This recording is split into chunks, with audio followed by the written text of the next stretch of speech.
મહેસાણામાં પેપર મિલમાં આગની ઘટના બની। કડી તાલુકાના જુલાસરમાં આવેલ એટેન પેપર મિલમાં અગમ્ય કારણોસર આગની ઘટના બની, જેના કારણે અફરાતફરીનો માહોલ સર્જાયો। એટેન પેપર મિલમાં આગ લાગતાની સાથે ધુમાડાના ગોટે ગોટા પણ જોવા મળ્યા। બનાવની જાણ થતાની સાથે કડી, કલોલ અને મહેસાણા ફાયર વિભાગની ટીમ ઘટના સ્થળ પર પહોંચી હતી। ભારે જહેમત બાદ આગ પર કાબુ મેળવવામાં આવ્યો છે। જો કે મોટા પ્રમાણમાં પેપરનો જથ્થો હોવાના કારણે આગ વધુ પ્રસરી હતી। હાલમાં તો આગ પર કાબુ મેળવી લેવામાં આવ્યો છે।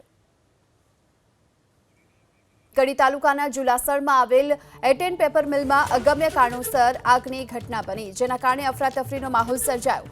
એટેન પેપર મિલમાં આગ લાગતાની સાથે ધુમાડાના ગોટે ગોટા પણ જોવા મળ્યા। બનાવની જાણ થતાની સાથે કડી, કલોલ અને મહેસાણા ફાયર વિભાગની ટીમ ઘટના સ્થળ પર પહોંચી હતી। ભારે જહેમત બાદ આગ પર કાબુ મેળવવામાં આવ્યો છે। જો કે મોટા પ્રમાણમાં પેપરનો જથ્થો હોવાના કારણે આગ વધુ પ્રસરી હતી। હાલમાં તો આગ પર કાબુ મેળવી લેવામાં આવ્યો છે।